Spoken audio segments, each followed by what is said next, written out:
Welcome to CXO, a magical podcast to help you serve better and concoct experiences that are superlative in nature. I'm your host, Supriya Sharma, bringing to you in each episode didactic nuggets so you can get inspired to sprinkle stardust in your company, your home, and the community on the whole.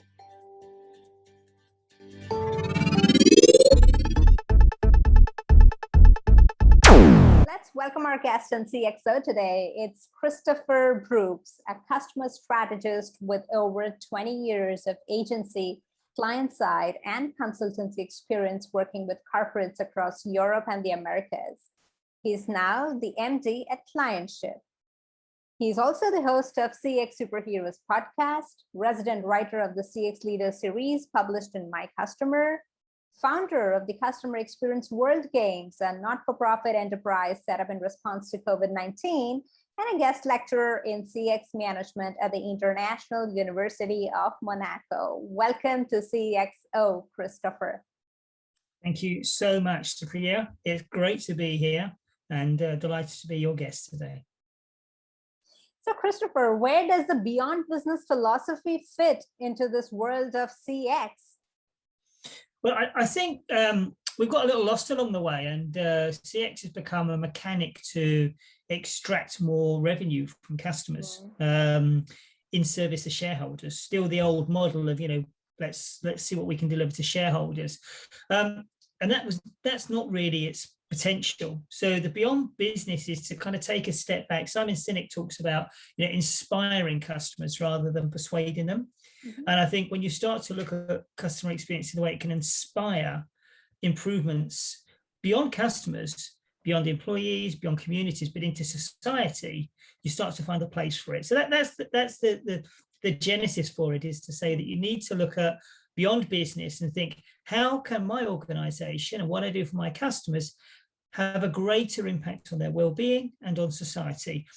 That in turn means that customers will feel more compelled to associate with you, which means in turn they're likely to give you more of their discretionary spend than they'll give to others, because they're inspired to be part of your setup, and employees, customers will choose you over others. So it still has a commercial edge to it, but it's actually using customer experience to create good rather than just to create gain. So creating an experience that makes your customers choose you over and over others and time and again. Does it have to do something with exceeding the expectations of the customers? We generally say you don't meet the expectations, you exceed the expectations of the customers. Does it have to do with that? Well, no, this is a very good point. I was talking to John Pico last week about this particular point, and there's a danger with exceeding expectations, because if you're working in luxury and you want to exceed your guests' expectations, they might normally have 4 beautiful Egyptian cotton towels on the bed. You decide to put 6 on this. You've exceeded their expectations, or you've left some complimentary gift in the room. What you've actually done is you've reset the expectations. You've not exceeded them, you've reset them. So the next time they come in and there's only 4 towels or there's no gift, you've under-delivered against the expectation.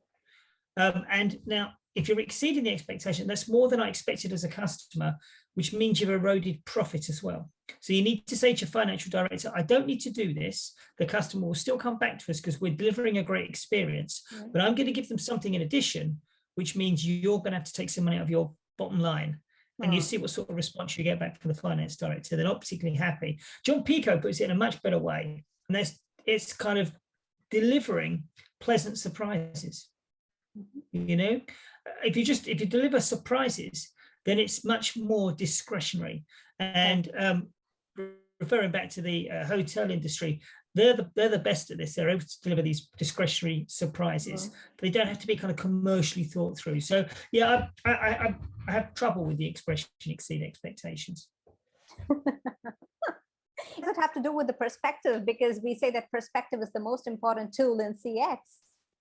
You're 100% right. Absolutely. Yeah. I mean, you need to make sure before you even think about service blueprinting improvements that you understand your customers and their perspective, how they're going to look at things. It may be their demographics, or it might be the circumstance in which they're engaging with you, which means that the same experience for one group could be hugely underwhelming, whereas the next group, it could be hugely overwhelming. And it also means that the type of design that you deliver may need to be changed. We go for an omni-channel approach quite often, and it's worth remembering that what's the task, what's the goal the customer actually has, and then work out what is the best way to actually deliver against that. If you move to sort of digital touch points, you have what's created low touch engagement, which encourages anxiety among certain groups. Amongst others, that delivers great efficiency and it reduces anxiety. So to kind of understand that, you're absolutely spot on there. Yes, good, very good question.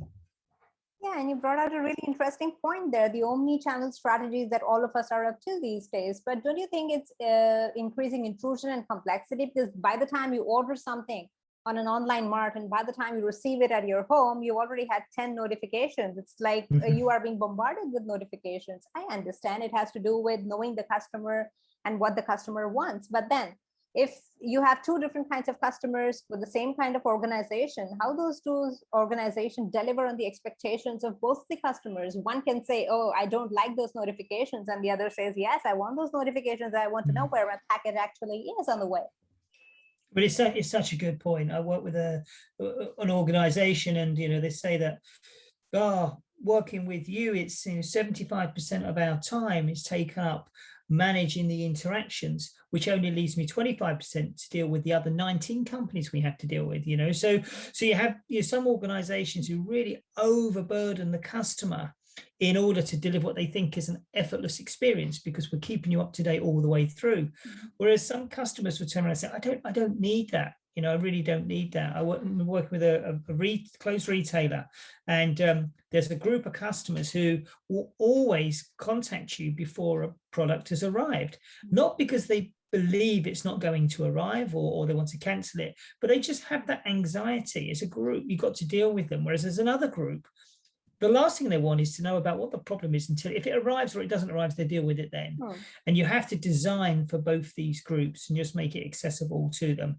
You can't predict what they want. They can kind of let you know how they want to deal with it. But I think, if you're going to be omni-channel, it's not just the touch points that suit you, it's end to end. Otherwise, and those channels are transforming significantly. The amount of times I've worked with organizations who don't see voice of the customer verbatim feedback boxes as customer service interactions. I, as a customer, tell you there's a problem in a survey that goes out, every once in a while.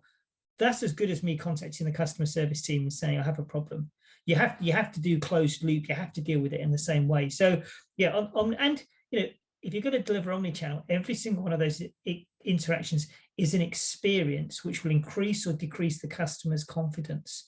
So you have to know what the next likely outcome is going to be. If I can't get hold of you or can't get the answer I need on your portal chat, that then has an impact in my confidence of your agents to deal with me when I call up with them. So it's really important to get that mapped out. That's a really good point. So should the goal be to create a frictionless experience for the customer? Is that what the goal should be?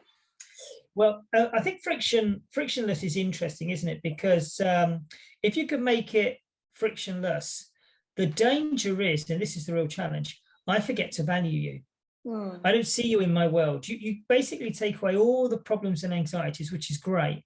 If someone then comes along and flashes up a shiny prize for me to move my business from one company to another, how am I going to be reminded that behind the scenes you were making things frictionless for me? So it's no one wants to put pain into a process, without a doubt. No one's put pain, but you need to remind customers of the good work you do on their behalf. We work with a bank and built something called customer standards and put these standards to the customers to say, what do you think about this? And they were flabbergasted. They went, oh my God, I never realized the ethics and the efficiencies that you put in place, the controls you put in place to make sure things didn't go wrong for me. I will absolutely commit to you forever. But they didn't see this stuff. So it was only when we presented it to customers they realized. Now, you could argue that as a business, that's what you should do anyway. So you don't want to be pushing it in their face, but you've got to realize that customers won't value something they can't touch, feel, or see. And frictionless, by very nature of the description, makes it something you can't touch, see, or feel. So you shouldn't jump to it. You know, making something effortless is good, but actually it does show, there's good reports to show that actually if you can get it to a 10 on effortless, the chances are those customers will leave you because they don't see the value in it anymore.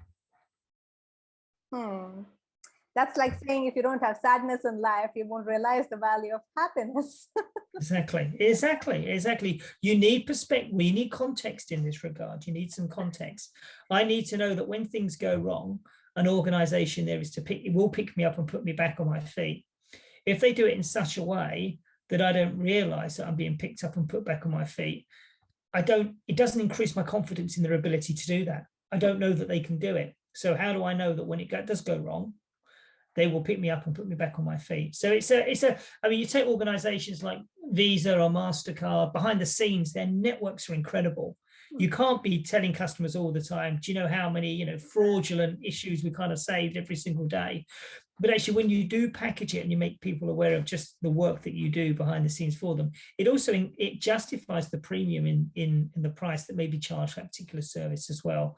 Otherwise, customers will sort of question it. But it is a balance. Yeah, I mean, it's not a case of sticking a thorn in someone's side and pulling it back out. But there are discrete ways in which you can demonstrate we are actually supporting you through situations you're not particularly aware of. Yeah, and a very monstrous idea comes to my mind right now, coming from the movies, when you actually, the hero comes in when the villain troubles the actor.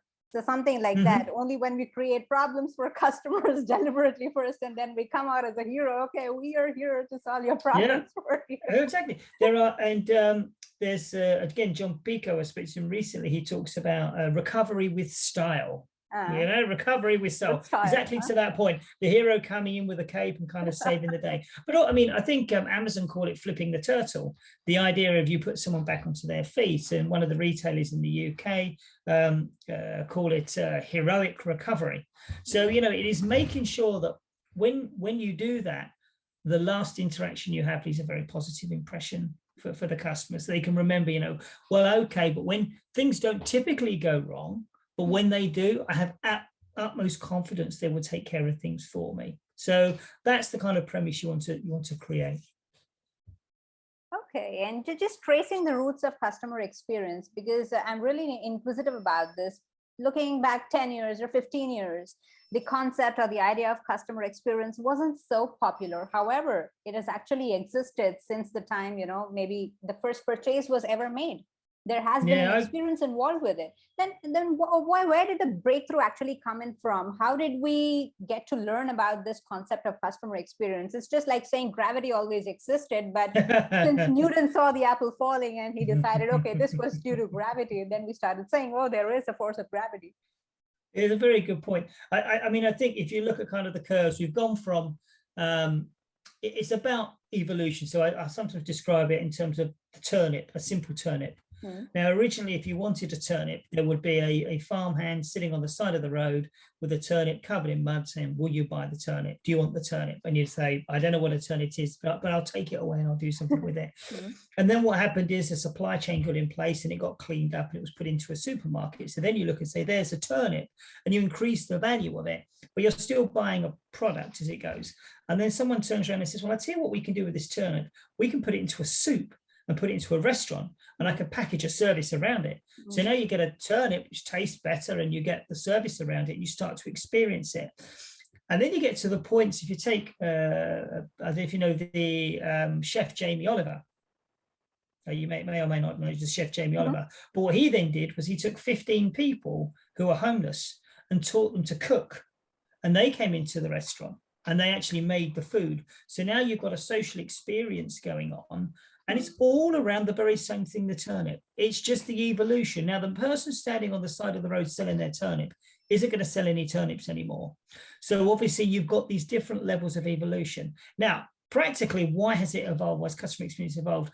Because that commoditization has meant we're looking for the next thing. And data has been the greatest source for this. The access to data, the willingness and kind of legal changes to allow the flow of data between customers and companies, but also the ability of companies to process data and start to really understand, what does that mean, this customer situation, what does that mean, and how can we respond to that? So I think it is as a natural evolution. Customer experience is a point in time. There'll be something else that kind of follows on. But with data efficiency, although I was just listening to a great webinar earlier from Sandra Thompson's EI evolution series, talking about confirmation bias. And actually, when we're using data sources, they're loaded with bias. They're loaded with bias, whether they're loaded by bias of the programmers or loaded by bias of those contributing them. So what we have to realize is we are loading a lot of bias into looking at this data. And I think possibly that's where customer experience will go to next, is the authenticity of insight. So make sure it's actually pure and giving you the right sort of read. But yeah, I mean, you're right. The very first time two people exchanged goods for goods, probably, or services, there was an experience that kind of happened there. They did, and some markets around the world, in some countries, experience still isn't important. If you've got a country where you are one of very few organizations that can supply the market or have availability to products or goods or services, arguably, why do you need to wrap it with experience? Because that's an expensive layer to bring in there if you want to get return on the relationship. If people are prepared to buy it because you're the only place you can go to buy it, you don't need to put these extra layers in. So yeah, it's always been there, and it's to do with markets. The inputs are markets. The inputs are the maturity of the country, the availability of data sources. And I think this is why quite often the mistake is made that customer experience as a methodology is a standard fit, whereas it's not. It really isn't. Yeah, it very much depends on all those kind of inputs, and a lot of that can be down to the leadership of the company, their market strategy, the types of customers they've attracted. And we have to, as those working in the industry, we have to take appreciation of those factors in the first place. And it may just mean you say it is not the right time. We can do some very small things to lay the groundwork here, but actually it's not the right time. There are better ways to get a return for this organization to help it progress at this particular point. And I think that's where you see maturity in customer experience profession, when you realize you're a contributor to the success. You are not the success in its own right. Makes sense. And just tripping in the point about beyond business philosophy in the CX, I would like to conclude our conversation, which is really going very practical and very pragmatic in a sense, by asking you this question. If CX has to play a role in creating a better society on the whole, including for all the stakeholders that are involved, where should be the starting point if we have to use CX, or if CX was to help us create better societies in general? That's a really good question. There's some work that was done by councils who identified that over the last 20-25 years, they've been looking at the financial gain of redevelopment of areas.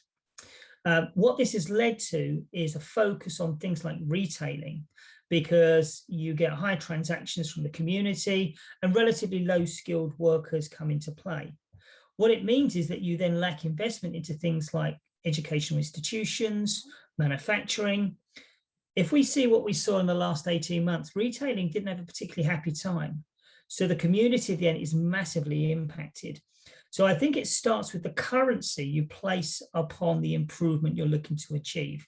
So if you take that return on investment and you turn it into a return on societal gain, a capital gain to society, you start to look at things differently, because you say, well, actually, if we want to increase the well-being, if we want to increase the prosperity of the individuals in the region, we don't focus on the short-term transactional gain from retailing. We focus on investing into things like the educational institutions, into manufacturing. We build a community that can actually progress itself. So I think that's the starting point, is to actually say, what is the return you're trying to get? There's a lovely return on relationship. I really like that kind of expression, return on relationship, which then allows you to kind of say, well, actually, I want to make these people's lives better. My employees, my customers, my communities, my business partners, in fact, my competitors. Because if I can increase the quality of what we do, it will force our competitors to raise their game.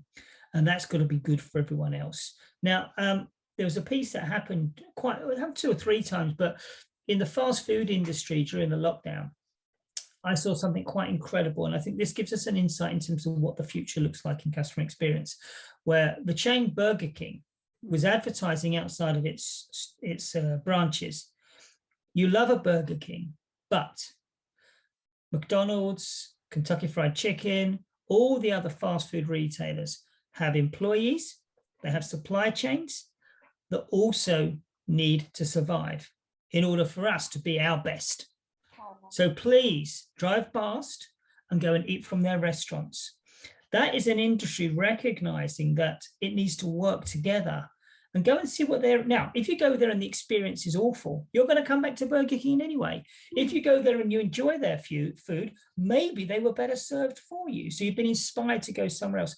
The reality is you get a balanced experience, and you're able then to say, Burger King, however I might take them, however I might think about the industry they're in, they're good guys by trying to help others in order to progress forward. So I think it's that starting point. If you look at customer experience with what you can give, and you think about the progress of others as your reward, then the gains are gratitude, and we can all move forward. If you look at it in terms of what you can take, someone is being compromised, and it's usually the customer.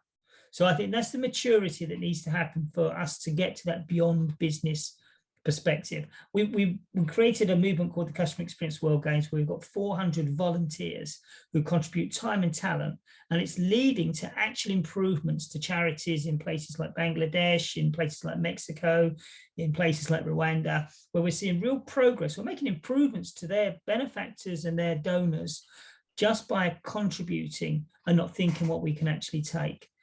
That for me is progress. That's where it can go in the future. That is such a powerful message. Honestly, I mean, if I'm taking something away from this conversation, this is the last message, which is so very powerful, how we can together, create a better world for all of us that we are living in. Not only for all of us who are living right now, but sustainable, something that sustains for the future generations. Thank you so much, Christopher, for joining us on our journey of illuminating the world with magical experiences. We really appreciate your presence. Thank you, Supriya. I've really enjoyed it, and some really insightful questions. I know where you've been fishing to get those questions. It's brilliant interviewing. Thank you very much.